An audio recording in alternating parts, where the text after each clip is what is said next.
সম্মানিত ভাইরা, আজকের রজব মাসের এই জুমার খুতবায় আমরা যে বিষয়ের উপরে কথা বলতে চাই, ইসলামের গুরুত্বপূর্ণ একটি অংশ, একটি অধ্যায়, সেটি হচ্ছে মুসলমানকে পরস্পর সালাম বিনিময়ের গুরুত্ব। আজকের জুমার খুতবার আলোচ্য বিষয় হচ্ছে সালাম। আলোচ্য বিষয় কি? সালাম। কি সুন্দর কথা! সালাম। সালাম হচ্ছে আমার আল্লাহর একটি সিফাতি নাম। যতগুলি নাম আল্লাহর রয়েছে, হাদিসের মধ্যে 99টি নাম উল্লেখ করা হয়েছে, কিন্তু তাফসীরের কিতাবে আল্লাহর নাম বলা হয়েছে 500-র অধিক। কেউ কেউ বলেছেন 300, কেউ কেউ বলেছেন 400, কেউ কেউ বলেছেন 500-র অধিক রয়েছে আল্লাহর গুণবাচক নাম, সিফাতি নাম। তো সালাম এটি আল্লাহ পাকের একটি সিফাতি নাম, গুণবাচক নাম। সালাম, সিন লাম মিন, এই 3টি অক্ষরের সমন্বয় গঠিত সালাম। এই সালামের প্রচলন সাইয়েদনা আদম আলাইহিস সালাম থেকে নিয়ে শুরু করে আজ পর্যন্ত পৃথিবীতে আছে, ইলা ইয়াউমিল কিয়ামা, কিয়ামত পর্যন্ত থাকবে। বলি আলহামদুলিল্লাহ। এই পৃথিবীতে যত ধর্ম আছে, রীতি আছে, নীতি আছে, ধর্মের যত নিয়ম আছে, দেখবেন সব ধর্মের ভিতরে তাদের একজন আর একজনের সঙ্গে দেখা হলে যে অভিবাদন দেয়, যে সম্ভাষণ পেশ করে, আমাদের মুসলমানদের সঙ্গে মুসলমানদের দেখা হলে যে অভিবাদন, যে সম্ভাষণ, এটার সাথে মিলে না। কারণ পাশ্চাত্যের লোকেরা কাউকে দেখা হলে বলে হায়, কথা বুঝতেছে, হায়, শেষে বলে টাটা। কিন্তু মুসলমান হায়, টাটা এগুলিতে অভ্যস্ত না, বিশ্বস্ত নয়। ওদের ব্যবহৃত শব্দগুলি সব জায়গায় ব্যবহার করা যায় না। যেমন ওদের মধ্যে কেউ যদি মারা যায় আর মরা ব্যক্তিকে দেখতে এসে কেউ যদি বলে হায়, তাহলে মায়ের কি একটাও নিচে পড়বে নাকি? যদি বলে হায়, গুড মর্নিং, গুড ইভিনিং, তারপরে হ্যাঁ গুড আফটারনুন, এভাবে যদি বলে, তাহলে তো ওদের সভ্যতায় এটা খারাপ দেখাবে। মানুষ মারা গেছে, এখন গুড মর্নিং হয় নাকি? কিন্তু আপনি দেখুন সালাম, এই সালাম সব সময় ব্যবহার করা যায়। একটা মানুষ যখন আনন্দে থাকে তখনও বলা যায় আসসালামু আলাইকুম ওয়া রাহমাতুল্লাহ। মানুষটি যখন দুঃখে জর্জরিত থাকে, একটা মানুষ যখন মানুষকে হারায়, মৃত্যুবরণ করে, নিজের আপনজন যখন হারায়, এর থেকে দুঃখ, এর থেকে বেদনার আর কিছুই থাকে না। তখন ওই বাড়িতে কি একজন মুমিন মুসলমান ওই ভাইকে আগে সান্ত্বনা দেওয়ার আগে বলে আসসালামু আলাইকুম, ঠিক না? এতে করে মুসলমান কি ক্ষিপ্ত হয়ে যায়? না, ক্ষিপ্ত হওয়ার কোনো সুযোগ নাই, বরং আরও খুশি হয়ে যায় যে আমার কুশলতি জিজ্ঞাসা করার আগে উনি আমাকে সালাম দিয়েছে। তো মুসলমানদের এই সালাম সব জায়গায় চলে। বলি আলহামদুলিল্লাহ। দুঃখে, কষ্টে, আনন্দে, উৎসবে সব জায়গায় সালাম চলে। এই সালামের রীতি চলে আসছে জান্নাত থেকে, এবং সালামের রীতি পৌঁছাবে জান্নাত পর্যন্ত। যেমন হাদিস শরীফ এসছে, সহিহ বুখারী এবং মুসলিমের মধ্যে হাদিসটি এসছে যে লাম্মা খলাকাল্লাহু আদম, আল্লাহ যখন আদমকে সৃষ্টি করলেন, তখন আল্লাহ বললেন ইযহাব ফাসাল্লিম আলা উলাইকা নাফারিম মিনাল মালাইকা। ও আদম, তুমি যাও, ওই যে একটা ফেরেশতার দল বসে আছে, জুলুস, যারা বসে অবস্থায় আছে, বসা অবস্থায়, এদেরকে গিয়ে তোমরা সালাম দাও, তুমি সালাম দাও। নির্দেশ দিলেন আল্লাহ পাক আদমকে। কাকে বললেন? আদমকে বললেন, ওই যে ফেরেশতার দল বসা দেখতেছো, আদম আলাইহিস সালামকে সৃষ্টির পর যখন রূহ সঞ্চার করা হলো, তখন আদম আলাইহিস সালামকে আল্লাহ নির্দেশ দিলেন, ওই যে ফেরেশতার দল বসে আছে, ওনাদেরকে গিয়ে সালাম করো। আর ফাস্তামি, ভালো করে শ্রবণ করো, মা ইউহাইয়ুনাক, এই সালামের জবাবে ফেরেশতারা কি বলে? এই সালাম দেওয়ার পর তোমার সালামের প্রত্যুত্তরে ফেরেশতাগণ কি বলে? ফাইন্নাহা তাহিয়াতুকা ওয়া তাহিয়াতু যুররিয়াতিক, কেননা এটাই হবে তোমার এবং তোমার বংশধর পৃথিবীতে যারা আসবে তাদের রীতি আর নীতি। ফেরেশতারা সালামের জবাবে যেটা বলবে, কিয়ামত পর্যন্ত উম্মতের মধ্যে, বান্দাদের মধ্যে এই অভিবাদন, এই নিয়ম, এই রীতি এটাই চালু থাকবে। সুবহানাল্লাহ। নির্দেশ তো আল্লাহর।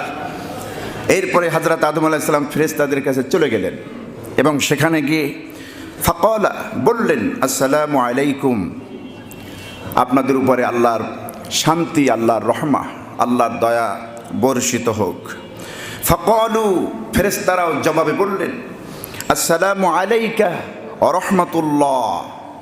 আদম আলাইহিস সালাম বলেছেন আসসালামু আলাইকুম, রহমাতুল্লাহ বলেন নাই, কিন্তু ফেরেশতারা এতটুকুন কথা যোগ করে দিয়েছেন, আসসালামু আলাইকা ওয়া রাহমাতুল্লাহ। ফাজাদুহু রহমাতুল্লাহ, ফেরেশতারা রহমাতুল্লাহ শব্দটি বৃদ্ধি করে দিয়েছেন।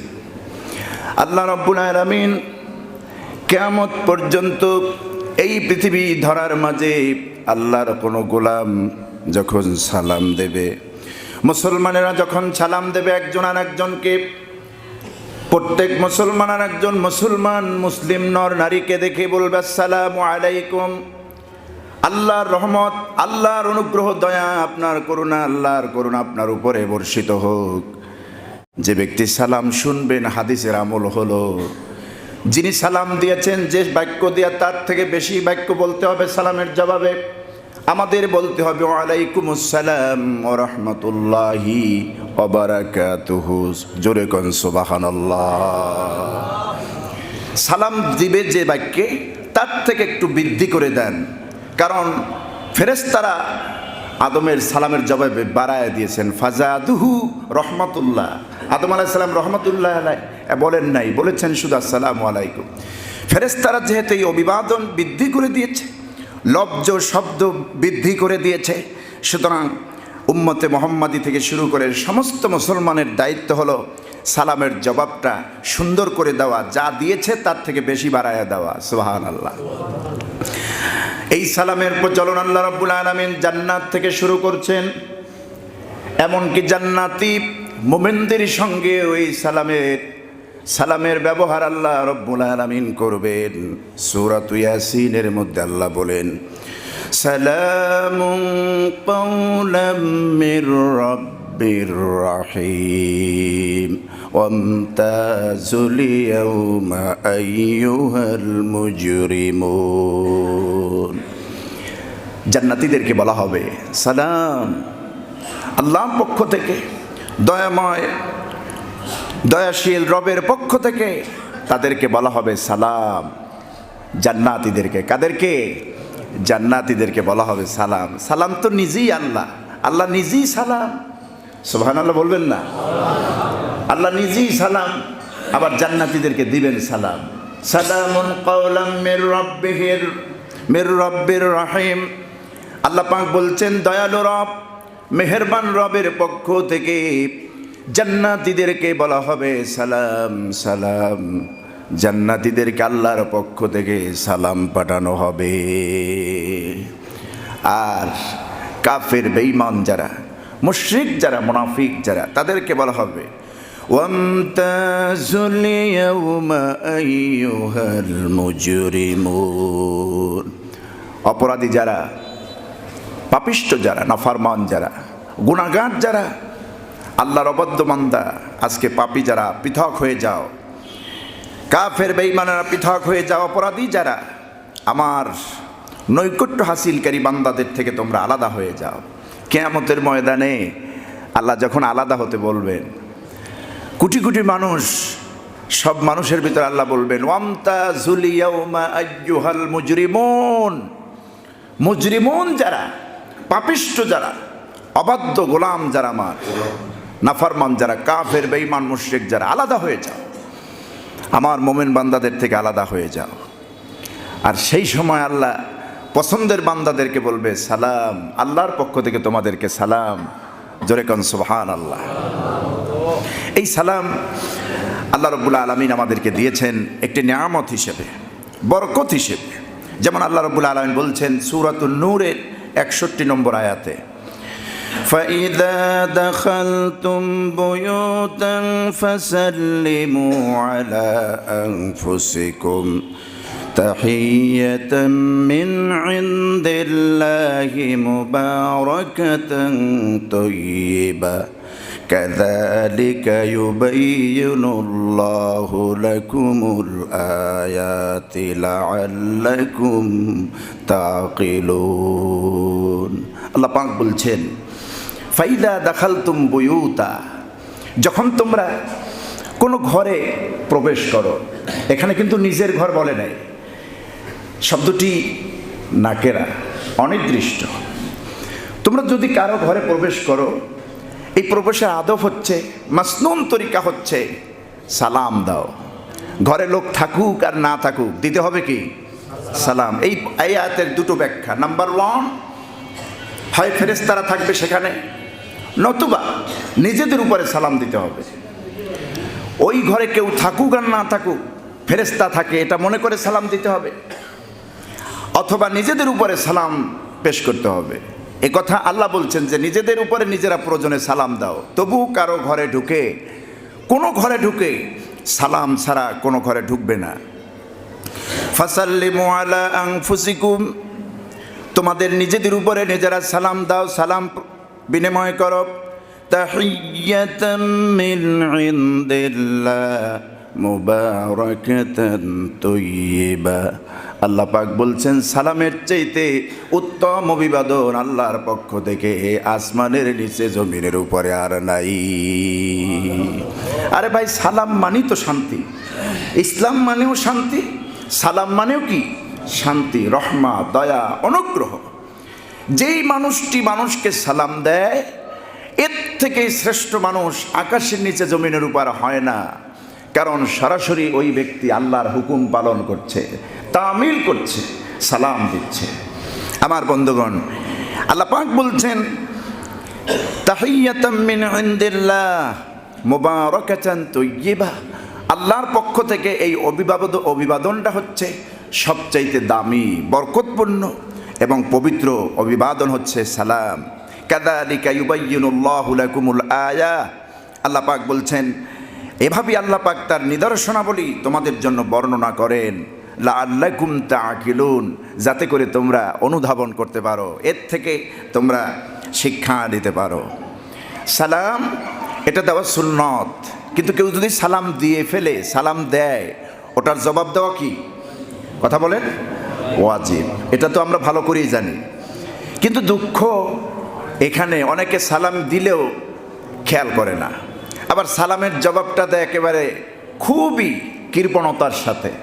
মনে হয় যেন কি ঠেকা পড়ছে ওনারে সালাম দিয়ে, আমার কথা বুঝতেছেন, ওনার সামনে আমি নত হয়ে গেলাম।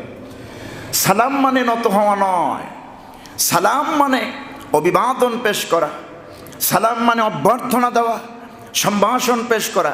সালাম মানে আল্লাহর পক্ষ থেকে এক মুসলিম ভাই এক বোনের উপরে দোয়া করা, আল্লাহর রহমত কামনা করা। এখন আমি আপনার উপরে রহমত কামনা করলাম, আল্লাহর পক্ষ থেকে আপনার উপর রহমত আসুক, আর আপনি মুখ ভেচকি দিয়ে আর একদিকে চলে গেলেন, এটা কি হয় নাকি? না। অথবা সালামের জবাবটা খুব সুন্দরভাবে দিলেন না, বখিলতার সাথে সংকীর্ণ মনে সালামের জবাব দিলেন। বরং সালামের জবাব আপনি যেই আওয়াজে দেন, সালাম যেই আওয়াজে দেন, এর থেকে বেশি আওয়াজে সালামের জবাব দেওয়া উচিত, বেশি আওয়াজে সালামের জবাব দেওয়া উচিত। স্ত্রী স্বামীকে সালাম দেবে, স্বামী স্ত্রীকে সালাম দেবে, এটাই নিয়ম। আল্লাহ বলছেন তোমরা যখন একে অন্যকে সালাম দাও তখন উত্তম বাক্য বিনিময় করো। সূরাতুন নিসার ৮৬ নম্বর আয়াত আল্লাহ বলছেন وَإِذَا حُيِّيتُمْ بِتَحِيَّةٍ فَحَيُّوا بِأَحْسَنَ مِنْهَا أَوْ رُدُّوهَا إِنَّ اللَّهَ كَانَ عَلَى كُلِّ شَيْءٍ حَسِيبًا। আল্লাহ পাক বলছেন, ওয়াইদা হুইয়িতুম বিতাহিয়্যা, যখন তোমরা সালাম দেবে, ফাহাইয়ু বিআহসানা মিনহা, সালাম দাতা যেভাবে সালাম দিয়েছে সালামের জবাব যেন তার থেকে উত্তমভাবে দেওয়া হয়, উত্তমভাবে সালামের জবাবটা ফিরাইয়া দিও। সুবহানাল্লাহ। পারলে একটু মুচকি হাসি দিও, গোমরা মুখে থেকো না। অনেকের মুখ দেখলে মনে হয় সারা বছর আষাঢ় মাস লেগেই থাকে। কথা বুঝতেছেন? এটা নিষেধ, এটা শরীয়তে নিষেধ। একজন মোমেনের সামনে মোমেন মুচকি হেসে থাকবে, মুখ গোমরা করে থাকবে না, সাদগার সওয়াব হবে। সুবহানাল্লাহ নাই? একজন মোমেন আর একজন মোমেনের সাথে যদি মুচকি হেসে কথা বলে, কিসের সওয়াব? সাদগার সওয়াব, অত্যন্ত ফজিলতের সওয়াব। সালাম দিবেন, সালাম দেওয়ার আগে একটু মুচকি হাসবেন। রাসূল সাল্লাল্লাহু আলাইহি ওয়াসাল্লাম মুচকি হাসতেন। সাহাবায়ে কেরাম বলেছেন, কোনোদিন হুজুরকে এরকম মুখ বেজার করে আমরা থাকতে দেখিনি। সবসময় হুজুর হাসি খুশি থাকতেন। চিকিৎসা বিজ্ঞান বলছে, যেই মানুষটা মুখ গোমরা করে থাকে এই মানুষটাকে রোগে ধরে, হার্ট অ্যাটাক করে। কথা বুঝতেছেন? আরে ভাই, এখানে বসছি তো আপনাদেরকে কিছু দেওয়ার জন্য, আমি নিজেও পাওয়ার জন্য। চিকিৎসা বিজ্ঞানের সাথে হাদিসের কত মিল। চিকিৎসা বিজ্ঞান যদি ভুল তথ্য দেয় সেটা আমরা গ্রহণ করব না, কিন্তু এর সাথে সামঞ্জস্য সিমিলার আছে বলে গ্রহণ করতে বাধা নাই, ঠিক কিনা? চিকিৎসা বিজ্ঞান বলছে, যেই মানুষটা যত উৎফুল্ল থাকে, প্রফুল্ল থাকে, হাসির মধ্যে থাকে, আনন্দের মধ্যে থাকে, ওই ব্যক্তির হার্ট অ্যাটাক হয় না, খুব কম হয়। যেই মানুষটি গোমরা মুখে থাকে, সবসময় টেনশন ফিল করে, কি যেন একটা হয়েই আছে। কথা বুঝতেছেন? খবর নিয়ে দেখেন, টাকা পয়সার অভাব নাই, বউ বাচ্চার অভাব নাই, সব আছে, কিন্তু মুখে হাসি নাই। এটা যেন, এই মুখের হাসি যেন আল্লাহ কারোর থেকে কেড়ে না নেয়। অত্যন্ত দামি একটি নিয়ামত মুখে হাসি থাকা। মুখে হাসি থাকা, মুখে হাসি রাখবেন। আজকে আপনাদেরকে বলে দিলাম, মুখে হাসি রাখবেন সব সময়। কেউ আপনাকে কষ্ট দিল, হাসি দিয়ে তাকে সালাম দিয়ে বিদায় দিবেন, দেখবেন আপনার অন্তরের কষ্টটা ওই রকম আর প্রভাব করবে না। আমার বন্ধুগণ, এই জন্যে সালাম যিনি দিবেন, সালামের উত্তরটা তার থেকে সুন্দর হবে, বেশি আহসান হবে। আল্লাহ বলছেন, বি আহসানা মিনহা, তার থেকে অধিক উত্তম ভাবে সালামের জবাব দিয়ে দাও। আমরা দেখি মাঝে মধ্যে সালাম দিলে কিছু কিছু লোক আছে, মনে হয় যেন কি যেন অবস্থা, সালামের জবাবটাও ঠিক মতো দেয় না। আবার অনেকে সালামের জন্য ওয়েট করতে থাকে। কথা বুঝতেছেন? উনি এলাকার একজন খাম্বা, সালাম ওনাকে দিতেই হবে। আরে ভাই, আপনি সালামের ওয়েট করেন কেন? আপনি খতিব হয়েছেন, তাতে কি হয়েছে? আপনি মুসল্লিকে সালাম দিবেন না? আপনার অধীনস্থ যারা আছে, আপনার মসজিদের খাদেম, আপনি ইমাম, আপনি মসজিদের সভাপতি, আপনি অমুক তমুক 5টা বাড়ির মালিক, তো কি হয়েছে? বাড়ির মালিকের সাথে সালামের কোনো সম্পর্ক নাই। সালামের সাথে ইসলামের সম্পর্ক। সালামের সাথে কিসের সম্পর্ক? ইসলামের সম্পর্ক। যে সালাম আগে দিবে সে আল্লাহর কাছে দামি। এটা আমার কথা নয়, হাদিসের কথা। যে সালাম আগে দিবে আল্লাহর কাছে কে দামি? যিনি আগে সালাম দিবে। রাসূলুল্লাহর আগে কেউ সালাম দিতে পারেন নাই সাহাবীরা। একদিন ঘুমটি মেরে আড়ালে রয়েছেন একজন সাহাবী, আজকে আগে দিয়েই ছাড়বো। কথা বুঝতেছেন? হুজুর সাল্লাল্লাহু আলাইহি ওয়াসাল্লাম যখন তাকে হুট করে সালাম দিলেন, আর হুট করে সালাম দিয়ে কৌশল করে সালাম দেওয়া আর স্বাভাবিকভাবে আগে দেওয়ার তো অনেক তফাৎ। একজন সাহাবী এরকম আড়ালে বসে সালাম দিয়েই ফেললেন নবীকে আগে। নবীজি বললেন, তোমার এই সিস্টেম, তুমি যে প্ল্যান নিয়েছ, এই প্ল্যানের কারণে তুমি আগে সালাম দিতে আমাকে পেরেছ, অন্যথায় স্বাভাবিকভাবে আমি রাসূলুল্লাহর আগে কেউ সালাম দিতে পারে না। সুবহানাল্লাহ, আমার আগে কেউ সালাম দিতে পারে না। সালাম, রাসূল পাক সাল্লাল্লাহু আলাইহি সাল্লাম বলেছেন, যে ব্যক্তি আগে সালাম দেয় সে অহংকার মুক্ত। আল বাদিউ বিস সালাম বারিউম মিনাল কিবর। হাদিস, রাসূল বলছেন, যে ব্যক্তি আগে সালাম দেয় সে কি মুক্ত? অহংকার মুক্ত। অহংকার তার থাকে না। দেখবেন সালাম দিলে, যদি সকালবেলা কোনো ভাইয়ের সাথে আপনার ঝগড়া হয়, প্রতিবেশী বা এলাকার, জুমার পরে দেখা হবে, আগে সালাম দিবেন, আপনার অহংকার থাকলো না। এখন উনি যদি ভাব নেয়, থাকুক উনি ভাব নিয়ে, আল্লাহর কাছে উনি ধরা খাবে। আপনার হক আপনি আদায় করলেন, সালাম দিলেন। সালামের জবাব দেখ আর না দেখ, যদি সালামের জবাবটা না দেয় মারাত্মক গুনাহগার হবে। কারণ সালামের জবাবটা দেওয়া ছিল কি ওয়াজিব, অজীব তরকের কাফফারা আছে। যদি অজীব তরক করে ইচ্ছা করে কাফফারা দিতে হয়। আপনি যেমন তেমন মনে করলেন, বিষয়টা এমন নয়। সুতরাং সালাম দিলে পরে জবাব দিতেই হবে, জবাব আপনাকে দিতেই হবে। আর এই জবাবটা দেবেন উত্তমভাবে, সুন্দরভাবে জবাব দেবেন। ঘরের বউরে সালাম দেবেন, মেয়েকে সালাম দেবেন, বাচ্চাদেরকে শেখাবেন সালাম, নাতিদেরকে সালাম দেবেন। এই হ্যাবিটেশন আমাদের সমাজে, এই অভ্যাস কিন্তু কার্যত আমরা এটা আদায় করতে পারিনি, এটা দাঁড় করতে পারিনি আমাদের ঘরে, আমাদের সমাজে। সালাম দেয় না কেউ, মা ছেলেকে সালাম দেয় না, ছেলে মাকে সালাম দেয় না। ইসলামী পরিবার নামাজ পড়ে, বাবা সন্তানকে সালাম দেয় না, নিজের ঘরের বউরে সালাম দেয় না, দেয় না সালাম। সালামে নিয়ে এত কৃপণতা কেন? অনেকে বলে হুজুর শরম করে, ঘরের বউরে আবার কেমনে সালাম দেয়। কথা বুঝতেছে? শরম দিয়ে তো ইসলাম চলবে না। একদিন দিয়ে দেন, শরমের লেশটা মুখের থেকে চোখের থেকে সরে যাবে। একদিন দিয়ে দেখেন, বউরে ফোন দিবেন সালামু আলাইকুম, বাসায় ঢুকে সবাইকে বলবেন আসসালামু আলাইকুম রহমতুল্লাহ। ভাইরা, এটা তো আমার আল্লাহর কথা। কার কথা? আল্লাহর কথা। সালাম ছাড়া ঘরে ঢোকা যাবে না, সালাম ছাড়া অনুমতি নেওয়া যাবে না, আগে সালাম। সূরাতুন নূরে 27 নম্বর আয়াত আল্লাহ রাব্বুল আলামিন বলেন, ইয়া আইয়ুহাল্লাযীনা আমানু লা তাদখুলু বুয়ুতান গায়রা বুয়ুতিকুম হাত্তা তাস্তানিসু ওয়া তুসাল্লিমু আলা আহলিহা যালিকুম খায়রুল লাকুম লাআল্লাকুম তাযাক্কারুন। আল্লাহ পাক বলছেন, বিশ্বাসীরা, ও আমার মুমিন বান্দারা, লা তাদখুলু বুয়ুতান গায়রা বুয়ুতিকুম, তোমরা তোমাদের ঘরে প্রবেশ করবে না, হাত্তা তাস্তানিসু ওয়া তুসাল্লিমু আলা আহলিহা, কারো ঘরে অথবা তোমাদের ঘরে প্রবেশ করবে না অনুমতি ছাড়া। ঘরের মধ্যে আপনার মা থাকতে পারে, আপনি হুট করে দরজা খুলে ঢুকে পড়লেন, এটা ইসলামের আদবের খেলাফ, শিষ্টাচার বহির্ভূত কাজ। ছেলের সঙ্গে মায়ের পর্দা আছে, আপনি যে পর্দা নাই বলবেন এমন না, স্বাভাবিক যে দেখাশোনার পর্দাটা, এটা ছেলের সঙ্গে মায়ের নাই। কথা বুঝতেছেন?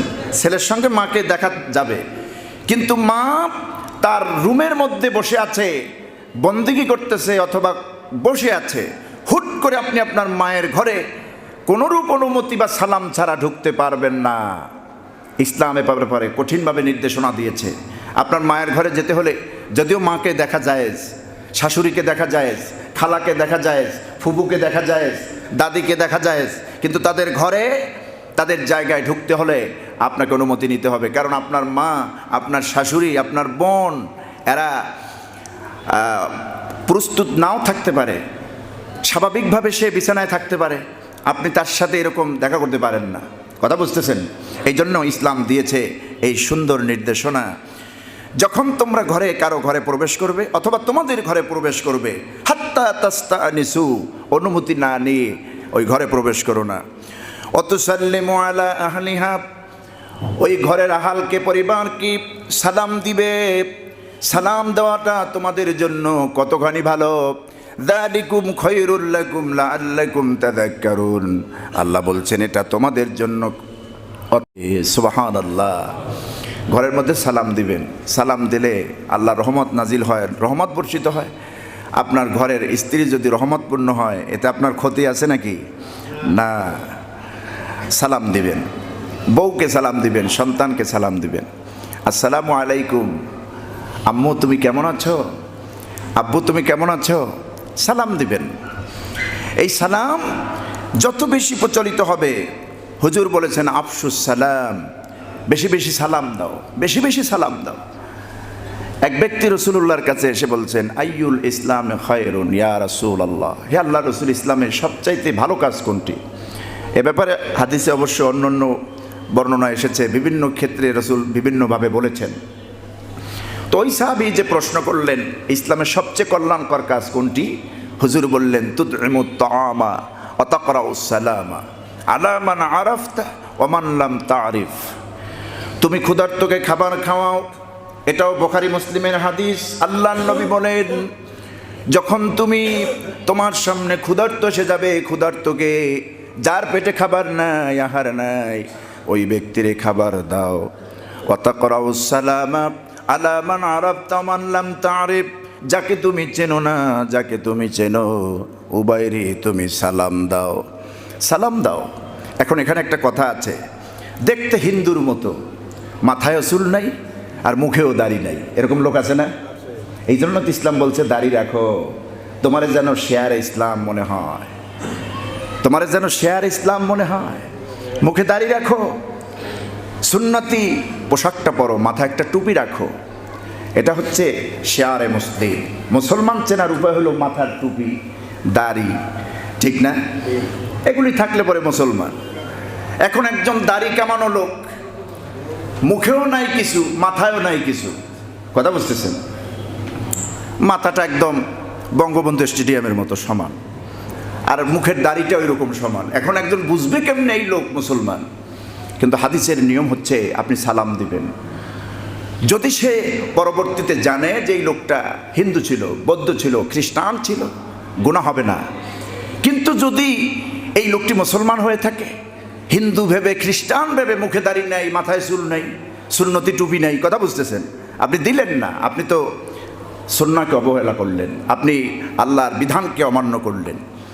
এই জন্য এই হাদিসের পরিভাষা হচ্ছে আলা মান আরাফতা ওয়া মান লাম তারিফ, যাকে তুমি চেনো আর যাকে তুমি চিনো না, উভয়কে সালাম দিতে হবে। নির্দেশ কার?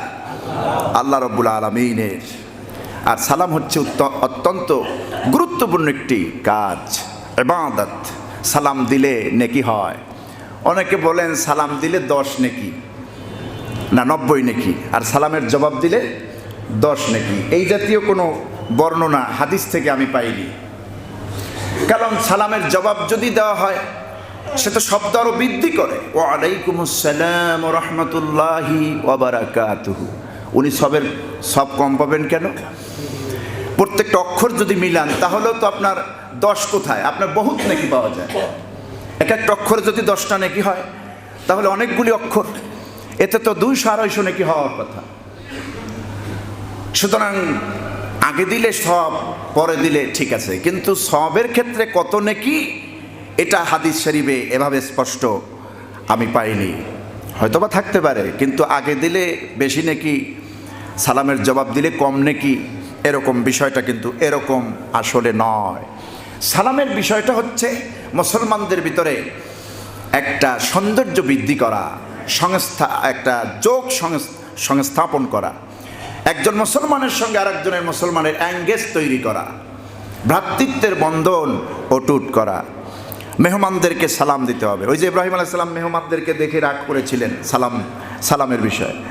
আল্লাহ বলছেন হাল আতাকা হাদিসু দাইফি ইব্রাহিমাল মুকরামিন ইয দাখালু আলাইহি ফাকালু সালামা ক্বালা সালামুন কওমুন মুনকারুন।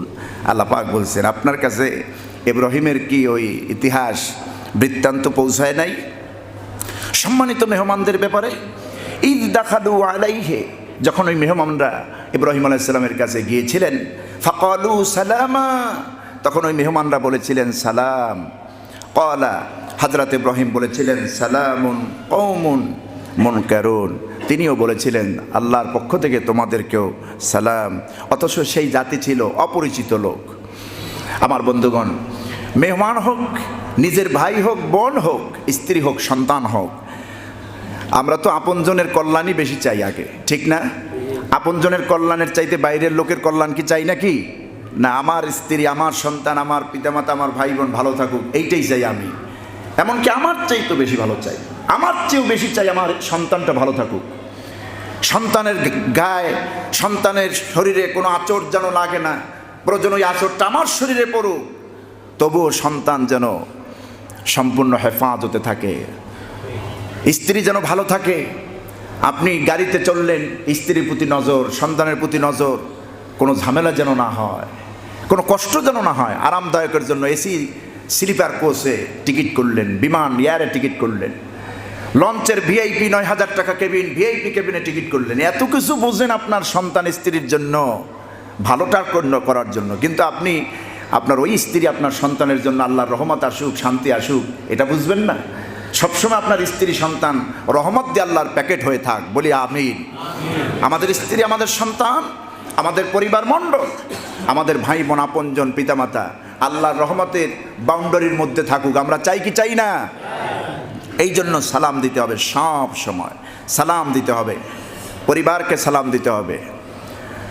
আজকে থেকে দিবেন তো ইনশাআল্লাহ? আর যদি জিজ্ঞেস করি কারা কারা বউরে সালাম দেন, তাহলে লেটার নিয়ে কয়েকজনই ফেল করবেন, বেশিরভাগ ফেল করবেন। কারণ আমরা দেই না, হুজুররাও অনেকে দেয় না, আমি দেখছি অনেক আলেমরাও এটা করে না। কেন ভাই? সালাম তো দিতে হবে। আপনার বাবাকে সালাম দেন, মাকে সালাম দেন, স্ত্রীকে সালাম দেন, সালাম আপনাকে দিতেই হবে। সালামের বিকল্প কিছুই নাই। এত সুন্দর অভিবাদন আল্লাহ আমাদেরকে দিয়েছেন, যা টাকা দিয়ে কেনা যায় না। এত সুন্দর নেয়ামত আল্লাহ আমাদেরকে দিয়েছেন। এই সালাম চলবে জান্নাত পর্যন্ত। জান্নাতে আল্লাহ পাক সালাম দিবেন। জান্নাতীদেরকে আল্লাহ যখন জান্নাতে ঢুকায়া দিবেন, গালিচার মধ্যে আল্লাহর বান্দারা মেহমান হয়ে যখন বসে পড়বে, আসন গ্রহণ করবেন, আল্লাহ পাক বলছেন ওখানে শুধু অভিবাদন আল্লাহর পক্ষ থেকে, সালাম সালাম। লা ইয়াসমাউনা ফিহা লাগুওয়া ওয়ালা তা'সীমা ইল্লা কিলান সালামান সালামা। কি চমৎকার কথা! জান্নাত যদি পেয়ে যান, ওখানে কোনো অসার বাক্য, বেহুদা কথাবার্তা শুনবেন না। জান্নাতে কোনো বেহুদা কথা হবে না। আর না হবে ওখানে গুনাহের কাজ, পাপের কাজ। বেহুদা কথাও নাই, পাপের কাজও নাই। ইল্লা কিলান সালামান সালামা, শুধু আল্লাহর পক্ষ থেকে বলা হবে সালাম সালাম সালাম। সুবহানাল্লাহ! এ কথার ওয়েট কত, লোড কত জানেন আপনারা? আমরা জানি না। আল্লাহ বলবেন সালাম সালাম সালাম। শুধু শান্তি শান্তি শান্তি। না থাকবে রোদের প্রকোপ, না থাকবে ঠান্ডা, না থাকবে রোদের তাপ, শীতের প্রকোপ থাকবে না, আর গরমের তাপ থাকবে না। এমন একটা শীতাতপ নিয়ন্ত্রিত জায়গা জান্নাত আল্লাহ রেখে দিয়েছেন মোমেনদের জন্য, যেখানে আল্লাহ সালাম দিবেন। সুবহানাল্লাহ! সালাম থাকবে সেখানেও, সালাম থাকবে সেখানেও। জান্নাতের অবস্থাটা কেমন? সবসময় জান্নাত কি হালতে থাকবে? এই যে শবে সাদেক আছে না, আমরা যে দেখি ঠিক শবে সাদেক যে টাইমটা, জান্নাতের সর্ব অবস্থায় কিন্তু ওই অবস্থা থাকে জান্নাতের মধ্যে। কারণ তাফসীরের ব্যাখ্যা এসেছে, হযরত আদম আলাইহিস সালাম যখন এই জমিনে নেমেছিলেন সুবহ সাদেকের সময়, কোন সময়? না দিন না রাত, এমন একটি টাইম এসেছেন। কেউ ওনাকে জিজ্ঞেস করলেন, আপনি তো জান্নাত থেকে এসেছেন, জান্নাতের অবস্থানটা কেমন? জান্নাতের চলমান অবস্থান বলুন। এই পৃথিবীর আসরের মতো, জোহরের মতো, মাগরিবের মতো, রাতের মতো, ফর্সা দিনের মতো? জান্নাতের চলমান জারি অবস্থাটা কেমন? ওখানে সময়টা কেমন? অবস্থানটা কেমন? হযরত আদম আলাইহিস সালাম বলেছেন, এই পৃথিবীতে জান্নাতের সঙ্গে কোনো কিছুর মিল আমি পাই নাই, তবে জান্নাত থেকে যখন এই জমিনে আমি আল্লাহ পাক আমাকে পাঠিয়েছেন, একটা সময়কে আমি জান্নাতের সাথে মিল পেয়েছি। সেটা হলো আমি যখন জান্নাত থেকে পৃথিবীতে নেমে এসেছি, ওই সময়টা জান্নাতের সঙ্গে, সময়ের সঙ্গে মিলে গেছে জান্নাতের সময়ের সঙ্গে।